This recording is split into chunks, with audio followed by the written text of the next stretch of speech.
Are you stressed? Feel like you're going to pull your hair out? Just want to kill something? I have an answer for you. League of Legends is a multiplayer online battle arena, aka MOBA. In a MOBA, you team up with other players to take on a team also made up of human players to take objectives on the map, which is called Summoner's Rift, and win the game. You play as a champion that has special abilities unique to that champion. You then build items that supplement that champion's skills and how they are meant to be played. Now, most people think video games rot your brain and are a waste of time. This, however, is not the case. While it's true that you do sit in front of a computer, League of Legends actually teaches you communication skills as well as teamwork. The game requires players to work together to take objectives and kill the enemy team to win the game. Now you may be wondering, just how am I supposed to win this game? Well, to win, you have to take out the enemy nexus. Now you're probably wondering, what's a nexus? A nexus is a structure that sits in each team's base and is protected by 11 turrets and 3 inhibitors. Now, it may seem daunting to think you have to take out that many objectives to win, but that's not the case. Only 5 turrets and 1 inhibitor are required to begin damaging the nexus. If you look at this picture here, it will show you that the each side of the map is the same, and you have a turret here, a turret here, and a turret here, and it's the same in all 3 lanes. And then you have your 3 inhibitors here, and then you have 2 more turrets to make 11, and then this is your nexus. Well, now that you know how to win, it's time to learn how to accomplish this. There are 4 main things you need to know to play League of Legends. The first of these is learning to last hit minions. Minions are the main source of gold income in the game. Each person gains gold passively. However, it is not enough to keep up with those who are last hitting. Kills and assists on the enemy team also grant gold. An assist is when you help to kill an enemy but do not land the final blow. The melee minions are worth more than the ranged minions, and siege minions, or cannon minions as they are sometimes called, are worth the most golds. The next thing you need to know are the 5 positions that you can play. The first role is that of top lane. Top is a solo lane where most people play a tank. Tanks build no damage items and build purely defensively so that they can soak up as much damage from the enemy team as possible. Another option is to take a fighter to the top lane. A fighter builds a mix of damage and defensive items. Fighters deal more damage than tanks, but they also cannot take as much damage due to having less defensive stats. Top laners are also usually melee, which means they have a shorter attack range. The next role is that of the jungler. Unlike laners, junglers get experience and gold from killing monsters in the jungle versus killing minions in the lane. Junglers, like top laners, can be a tank or a fighter, and are also usually melee. The primary role of a jungler is to assist the lanes to get ahead. They gank the lanes to kill the enemy laner or shove them out of lane. And this helps tip the game in their team's favor. They can also jump into a lane to help take objectives if the enemy laner is missing. It may also be a good idea to take a fighter into the jungle if you have a tank top, and vice versa. The third option is that of a mid laner. Mid laners are typically ranged mages that deal primarily magic damage over time. However, there are also assassins who are meant to deal massive amounts of damage very quickly. These champions can be melee or ranged and deal magic or physical damage.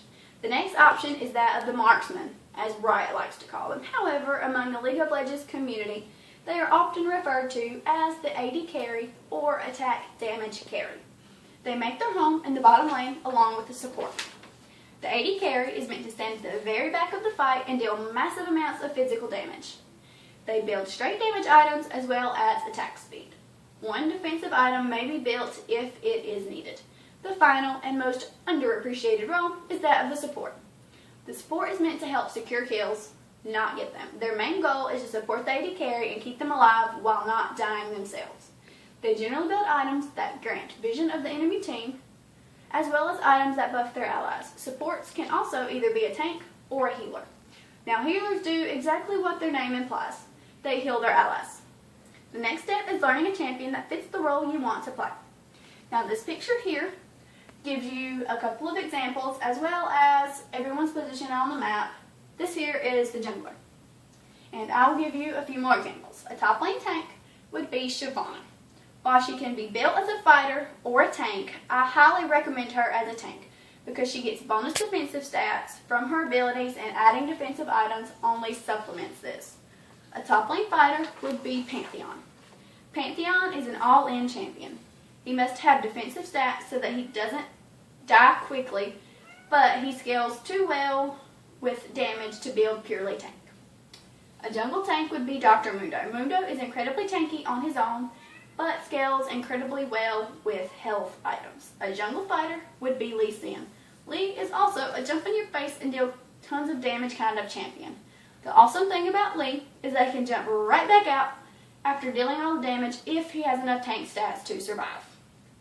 A mid lane mage would be Morgana. She is built to do tons of damage over time.